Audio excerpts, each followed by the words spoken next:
Hey guys, I'm super excited about my video today. I wanted to hopefully encourage and inspire you as fall and winter approach with some ideas, mostly about food and cooking, but a little here and a little there about other homemaking stuff. I love the rhythm of the year. I think it's one of the Lord's greatest gifts to us to keep life interesting. Things change. There's things that we do more this time of the year than this time of the year and enjoy in this time of the year and not this time of the year. It's just every season brings something special. And I wanted to remind you of those things today, share some ideas that I have going around in my head. I do think the bulk of this video is going to be about food, so I will start with that. During the spring and the summer, naturally we like to have more fresh food like salads, bruschetta. I love chicken salad on croissants or with crackers or with lettuce. I love caprese salad. We have basil growing, so I make a lot of pesto. I love like berries, strawberries, blueberries, and anything you can make with those, as far as topping my yogurt with it, or putting it in salads, or making cobbler or pies out of those things. I made strawberry cheesecake this year. It was so delicious, cold, refreshing. I love key lime pie, lemon pie, all that stuff. But it's really fun as the seasons change, the different foods that are available to us. And so now with fall approaching, I really like to embrace apples and pears, plums, of course, pumpkins, nuts, cranberries, and then cinnamon and spices, anything that you can do with those things. I plan on making cobblers and pies and putting apples in my German pancakes or in my oatmeal. Pears, same thing. Plums, probably more fresh, but you can bake with them as well. Pumpkins, of course, all the baked goods, but I also want to make chili in a pumpkin. So I saw someone do it on Facebook the other day. They cut the top off, seeded the pumpkin, and the left shell with all the meat they put in the oven to roast, and then they made chili on the stovetop, poured it into the pumpkin and put it back in the oven and let it all combine. And so I guess when you serve the chili, you can scrape some of the inside of the pumpkin off to add that to the chili. And honestly, you can make any soup that way. It doesn't have to be chili. You can make a vegetable soup or a bean stew and just have pumpkin added in it. So looks really yummy, would be such a cool way to serve dinner. And I'm definitely planning on making that this fall. So also, you know, the typical cold things you eat like salads and stuff, but cold drinks, coffees and teas, lemonade, all those refreshing drinks, they're gonna switch over to hot. So naturally we'll have more hot tea instead of cold tea. I have hot coffee year round, but I definitely love making some cold coffee drinks in the spring and summer, but now I'll have exclusively hot coffee, of course. I love my matcha latte and my matcha chai tea latte cold in the warmer months, but now they'll switch over to hot. And I love making granola and putting it over yogurt, but we'll probably have more oatmeal in the warmer months. In eggs we have year round, but this is when I like to make things like eggs Florentine or egg casseroles, more so than just scrambled eggs or fried eggs.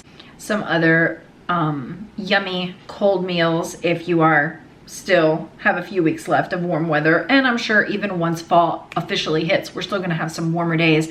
This is all going to be a gradual, slow transition into all this warm stuff. But we tried gyros this summer and it was delicious. I made some homemade sourdough naan bread, and we made the tzatziki sauce with Greek yogurt and cucumbers from the garden and dill from the garden, and roasted some chicken, or you can grill it, add some tomatoes, lettuce, absolutely delicious. And you can pair that with either roasted potatoes or a salad. Just a delicious, hearty, healthy, filling meal that we really enjoyed this summer, as well as I think I've shown it to you guys before, the blackened salmon salad. We'll make like a huge salad with a big piece of blackened salmon, and there'll be pecans, boiled egg, bacon, blue cheese, cucumbers, tomatoes, and whatever dressing. Delicious. So naturally for fall, of course, we're still gonna have salmon, but I'll be preparing it a little different. And that's what I would say about food in general. A lot of you ask me about how I budget for groceries. I have staple items in my pantry, in my cupboard, in my fridge. I always have the same stuff. I don't buy special ingredients because I feel that's where things get expensive. Of course, if I make, I don't know, a particular dish that calls for a fish sauce, then I'll buy fish sauce that one time and hopefully I'll use it again until I run out of it. I won't like never use it again. So if you don't intend on using an ingredient that you're buying for a specific dish again, I usually don't buy those kinds of things because I feel like they go bad, they cost a lot, they waste money, and if I'm not going to be able to use it with several meals, then it's kind of in the way and wasteful. But if it's something like soy sauce that you will use in a lot of dishes, then that's a staple item for me. I make a lot of curries, so I always have turmeric and curry and red chili flakes and garam masala, you know, these Indian spiced flavored seasonings that I want in my pantry because I want to be able to make that at any time I want. I always have rice, I always have meat, and I have those spices. I can whip up any Indian dish at any time because I have it there. There's things like that where if you know you're gonna make it a lot, then definitely have it on hand. But if it's not something that you'll ever see yourself using again, then avoid buying it in the future. So I have staple items. I feel like I keep it so simple, and I think that saves us a lot of money in grocery budgeting. So I always have rice, whatever grains I'm gonna use and I use regularly. I always have flour because I make my bread. I always have salt and seasonings that I use regularly, and I have meat, veggies, frozen veggies, potatoes, and that's pretty much it. And you just invent as you go. You gotta have your starch, your veggies, your meats. If there's ever a recipe or a dish that I wanna make, then that week when I go grocery shopping, I'll get the specific items for that meal, but I will make sure that it's something I can use in other dishes as well. And also focusing on meals and not snacks. I feel like snack foods are super expensive. They add up very fast. If you feed your family 3 solid meals a day, they shouldn't need any snacks. We do have fruit, but for the most part, that's the snack in our home. We have crackers, we have nuts, we have dried fruit, we have cheese. I make granola, we have yogurt, and that's about it. We don't have other snacks at all because I feel like that's where money goes down the drain. It adds up so fast. It's a convenience food, and it's not even that nutritious. It's usually processed, and it's usually something that's gonna suppress their appetite so that they don't eat the full meal, which is intended to fill them up. So I would stay away from snacks and train your children to eat meals, breakfast, lunch, dinner, with a possible snack midday and maybe a bedtime snack or just a cup of milk. So some dishes that I'm excited to make this fall and winter. Pot pie. I love pot pie with crust. I love it with biscuits. I love it with cornbread, anything. As long as that filling is there, and it could be chicken pot pie or like a beef kind of pot pie with a thick gravy with crust or biscuits or cornbread, delicious. And if you wanted to go more of a stew route instead of like a pot pie with the beef, instead of making a creamy sauce, you can make a red wine based sauce and make like a sourdough loaf next to it and make it nice and crusty with butter in the oven or a garlic toast. That pairs beautifully as well. So I'm looking forward to stews and soups and beans and stuff like that. Pot pie for sure. Roast, I love roast. During the spring and summer, when I make roast, it's usually not the way I do it for fall and winter. For fall and winter, I'll roast the whole roast with potatoes and carrots and what other veggies I want, and I'll serve it with a yummy crusty bread or some rice. But when I make roast in the spring and summer, I usually roast the whole roast, to use the meat for something else, something less stewy and not so hot and warming. Ramen is something else I want to make this fall and winter. Of course, curries. We make curries all year, but I really love it in the fall and winter. I make it a little more soupy and with naan bread, and it's just so warming and delicious. Not just the temperature, but the spices are so warming. Korean rice bowls is something else I made all year, but I definitely plan to continue making them in the fall and winter. Basically, you pick a meat, you season it with soy sauce, sriracha, salt, pepper, garlic, maybe put some onion in there, make some rice, and then you got your rice, your meat, and whatever veggies you want to roast. My favorite are red peppers, cabbage, mushrooms, and onions. Put it in the oven, olive oil, salt, pepper at 400. When it comes out all yummy and roasted, you just pile it on top of your rice and meat, a little drizzle of sesame oil, and it's delicious. So that could be very warming as well for the cooler months. Chili, of course, with cornbread, and in that pumpkin bowl I mentioned, soups, oatmeal. I definitely cook more home cooking, family style, and I feel like this also helps with budgeting for groceries and making meals go longer. They're more filling, they're more hearty, and there's a lot to go around. And with 3 practically men in the house, I really need to cook this way. It's much more affordable to cook this way than to buy steaks or chicken breasts and make sure that everyone's plate has a chicken breast, some veggies, and starch, because that meat adds up. If you want to save money on meat, buy bone-in chicken. Whole chickens are the most affordable, but if you need different cuts, then make sure they have the bone. And roast is more affordable, obviously, than steak. Ground beef, pork. We do ground pork, and that's it, really, because we buy all of our meat from a local farmer that raises everything free range and grass-fed organic. So I'm very selective. I mostly get ground beef, ground pork, whole chickens, and roasts. Sometimes I get bacon, and sometimes I get Italian sausage.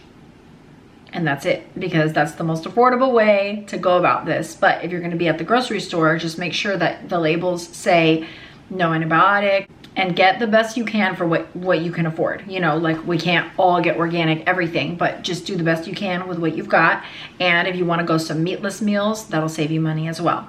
But definitely go the more affordable route with the meat. That way, if you do that, maybe you don't have to cut out the meat as often.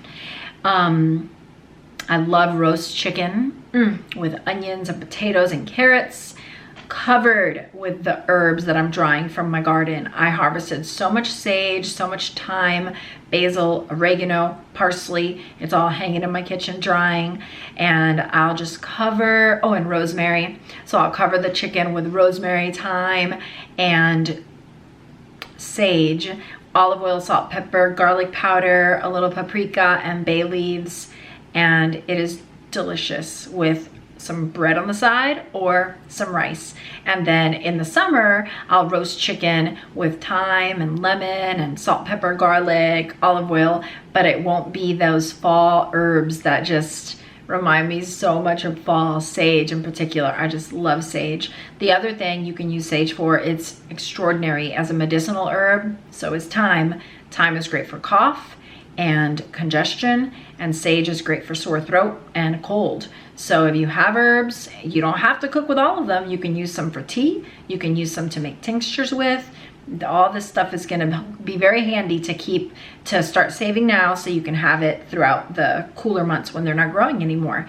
And that's something else I do now approaching the fall and winter, is make sure that I have enough tinctures. Do I have to get anything going so that they're ready in the next 6 weeks, so that we have and we're stocked up for any sickness that we'll probably all face and deal with at the turn of the temperature. Sweet potatoes, yay! I love sweet potatoes with loads of butter and cinnamon. I also love them like chopped up into chunks and tossed with olive oil, cinnamon, a little paprika and salt, and then roast it till it's like caramelized. It's so delicious. Or do that same, not the cinnamon, but the same minus the cinnamon with onions and ground beef. Delicious in the oven. Beans, of course. I plan on doing a lot of beans this year with just yummy sourdough on the side, especially for lunch. I feel like that will be an easy go-to lunch stew to just have on the stove going. We do school in the morning, come back, we got our bean stew with some yummy bread, maybe a little veggie on the side, and carry on with our day. For the boys and I love butternut squash, of course, cobblers and pie with the seasonal fruits. Shepherd's pie is something else I really want to make, probably with shredded like roast meat in like a yummy gravy and veggies, and then delicious homemade mashed potatoes on top with cheese. Delicious. I made biscuits and gravy last night and it was such a hit. Oh my goodness. So I definitely plan on making that, not all the time, but every now and then in the warmer months or in the cooler months. And then of course your hot drinks like hot apple cider, hot chocolate, eggnog. My kids love eggnog. That's cold. They love it. It's a yummy bedtime snack that we have usually around Thanksgiving and Christmas. I get the blender, I crack 2 eggs, I put 2 cups of milk, I put a dash of nutmeg, about a half a teaspoon of cinnamon, and some honey, and blend it up. And the children love it. It gets foamy and delicious. It has little speckles of cinnamon throughout. They love it. So they'll drink that as their bedtime snack. And that's a traditional holiday themed drink that we have most throughout the cold months. Even though it's chilly, they really love it. Oh, and then I put meatloaf, but I make that year round. I love meatloaf. So I'll probably serve it though with heartier, like warmer foods like mashed potatoes and veggies, where in the summer and spring, I tend to make like a salad or something lighter next to it. I feel like fall and winter scream comfort food, warm, delicious, everything cooked comfort food. And spring and summer, you can work with the same ingredients, but you definitely have more of a cooler, fresher side items or entire meal. So that's fun. And then unfortunately, one of my boys does not like pasta at all. So the ramen, I'm hoping goes well, but things like spaghetti and meatballs, I love, and it's such a comfort food, but I never make pasta because I don't want to cook 2 things. I'd rather just make one dinner and all of us eat it. So in one way it's really good because pasta is so carby, but in another way it's terrible because I love pasta and I want it once in a while. So we'll see. Every now and then I say, I don't care, I'm making pasta for myself, and I'll make like some bread or potatoes for, it's Ivan, he doesn't like pasta. So that's the main stuff I wanted to share about food. I did write here jalapeno sauce. I've been harvesting my jalapenos and my herbs and my peppers from the garden. So I had a bunch of jalapenos and I made 3 jars of sauce. So that is something else, you know, you want to be thinking about saving seed, drying your herbs, harvesting your food and doing something with it, either fermenting it or making sauces with it or canning. I have not ventured into canning, but I do ferments and I save seeds, and I made jalapeno sauce. So it's really cool. What else? Pesto, you can save that as well, freeze that. So some other things for food, obviously, since we can't have a garden all winter or something, this will apply more later because in the fall, I hope we have a lot of lettuces.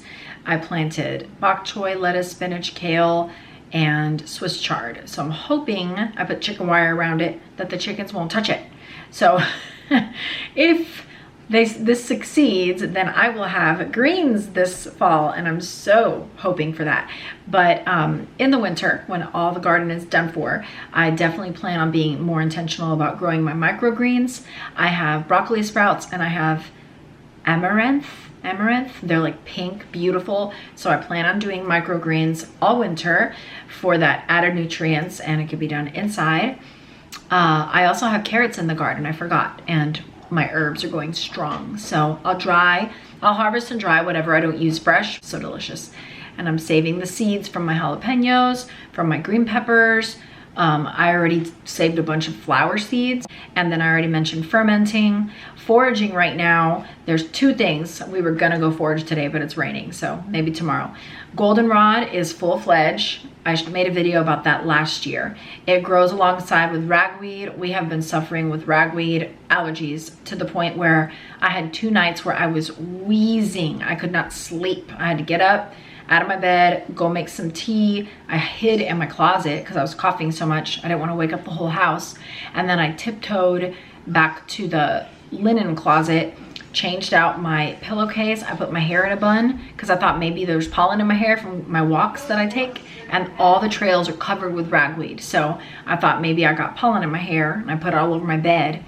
So I put my hair in a bun, switched the pillowcase, and then I like put the blanket over Hector, and I grabbed a whole new blanket for myself, and I went right to sleep. So I know that getting in the bed is what got me wheezy, because moments after being in bed, I was slowly started to feel it coming on till it was full-fledged, just like, so that, and so goldenrod is a natural antihistamine. So I have a bunch dried from last year for tea, but I want to forage some more and make some tincture for allergies, as well as it's called sumac. These sumac berries, I forget the full name, but they're all over my property, and you can make a yummy, tart, refreshing drink with them, and they're in full bloom right now. So I want to go get some and make a drink just to enjoy another item from my property foraged. And I did also see some oyster mushrooms, and I'm so tempted, but I'm also so scared, because mushrooms is one of those things you don't play with. If you get the wrong one, you could die.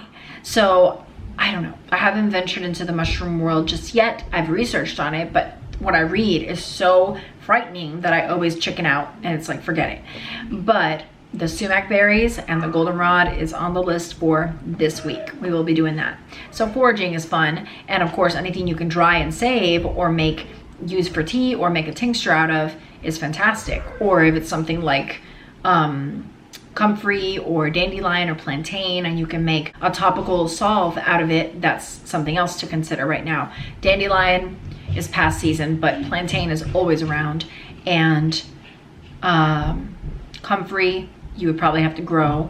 Mullein grows wild. I foraged some with my friend a couple of weeks ago in Washington, and that's excellent for allergies as well. So you can dry that, make a tea out of it, or make a tincture out of it. So all of that. Something else I'm looking forward to, moving on from food, I think, is making candles. So I've made candles before. I've always made the pour candles, but I want to make the long ones.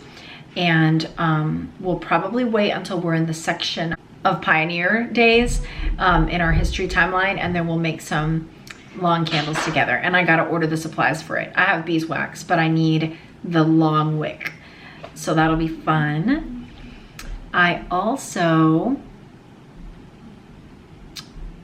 you know, I mentioned Kleenex. Make sure to stock up on Kleenex boxes to have around the house. Switch out clothes, that's coming up. Right now, we just need a few light sweaters for the morning and evening, but come afternoon, it's still like shorts and short sleeve weather. It's hot. Some days you can get away with jeans and short sleeves, but it's not long sleeve weather just yet. Light sweaters, light jackets, thin pants, short sleeves. It'll be thin long sleeve season pretty soon, but you can, you know, depending on where you live, that's gonna be different. For me right now, I'm still good with sandals. Like I have short sleeves, pants, and sandals on today because it is not cold, but it is not hot, but it is too cold to wear shorts and a tank top. I would not feel comfortable. And it's raining, obviously, that's different. And then my friend was telling me about these little simmer pots that she, like little crock pots that she found at Goodwill to put around the house instead of just the simmering pot of yummy, smelly good stuff in the kitchen. That way you can put them around the house. So I'm totally gonna go to Goodwill and see if I can find any small crock pots around that I can get one for the entryway table, maybe one for the bathroom, and then just have one in the kitchen. But you know, summer, I love putting rosemary, lemon, vanilla, and water and just letting that simmer. It smells so amazing, you guys. And then in the fall and winter, of course, spices and orange and cranberry, vanilla, allspice, you know, cinnamon, all those things, delicious. So definitely want to do that. It's on my list to go check out the local Goodwills and see if I can find something. And then just thinking ahead about decorating, I have not even, you know, started anything yet. I haven't even looked through my decorations yet, but I remember that last year I really was excited about decorating for fall different than I had in years past. In years past, I had like glittery pumpkins and glittery fall leaves. I go to Dollar Store a lot. I feel like you can find some good things there. So definitely check out Dollar Tree. But I really wanted to switch over to a more natural vibe for both fall and Christmas last year. I switched over to a way more natural vibe. And so no glitter, more natural elements like pine cones and sticks and dried flowers and what else did I have? I can't remember. I have to look through my, oh, I got that burgundy colored eucalyptus. So just different things that I had not used in the past. So I do have one white pumpkin, a fake one from Walmart, and I got that several years ago, but I have that maroon colored eucalyptus, and I dried some roses and white hydrangea. So now would be the time, if you're interested in that vibe, to get some hydrangea from the local grocery and dry it out. And it dries out just standing up. Unlike other flowers, you have to put them upside down. If you just put it in a vase and let it sit there and dry, it will keep its beautiful big bulb shape, and it'll be a beautiful dried white hydrangea that you can decorate for fall with. I also got white roses and dried those out, and I had little touches of white roses, and I kept it so simple. A little bit of pumpkin. In the front, I definitely want some mums on my porch. I can already see that my wildflowers that I have 4 pots of are dying. They're all like unhappy, wilting over. It's not even cold yet, but I can tell their season's over. So I want to remove those pots completely, not dump them out, because those wildflowers come back every year. Those pots, I've had them for like 4 years and they keep coming back. It's amazing. So let's see how long they can go. Those seeds are from the Dollar Tree. I get them in the springtime and they are legit. But I'll replace those probably with 2 big mums, and then I would like a big mum chrysanthemum by the garden seating, maybe one by under the tree in the bird bath area, and then one by the chicken coop, because I have like this big beautiful wooden pot, and I'd love to put a mum in there. So that's the main stuff I'm gonna do outside. I think I have a wreath I got at Aldi last year with pumpkins on it.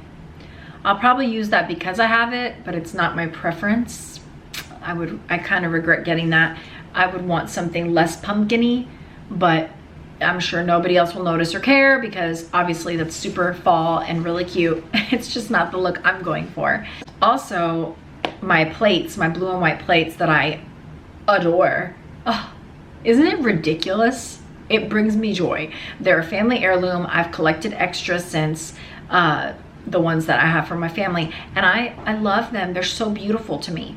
But come fall and winter, oh my goodness, my friend was at an estate sale and she found like 20 something red and white plates. And I love the red and white plates. I've always wanted a whole collection so I could replace all the blue and white plates for Christmas with the red and white. But it's so expensive. She came across this for like $10. I paid $10 and I got a stack of big plates, medium plates, small plates, cups and saucers. I couldn't believe it. So I'm hoping that I will run into something like that with the blue and white, so that I can put everything blue and white for spring, summer, and then take it all down and put everything red and white for fall, winter. The only other thought I had is there's also brown and white, and I saw a whole set last year at the antique store right up the road, and every time I go back it's still there, but it's like $55. So I don't know if I would ever buy it.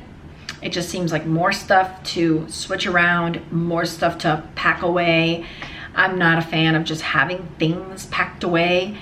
I like less clutter, less stuff accumulated, less storage. So I don't see myself getting it, but man, that would be perfect for fall, brown and white.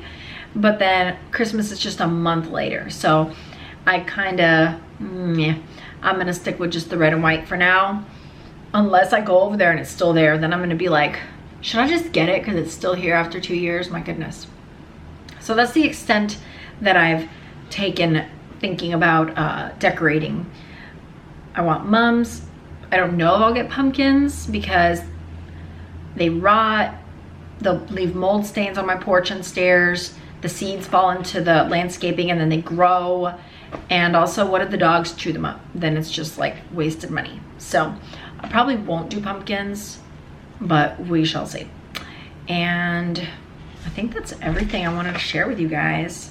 Please share in the comments your favorite fall and winter things, food, clothes, decorating, whatever it is. And I hope that this video was inspiring, gave you some new ideas, and that it helps you look forward to the new season, because there's beautiful things in every season. It's the Lord's gift to us. So let's make the best of it. God bless you guys and see you next time.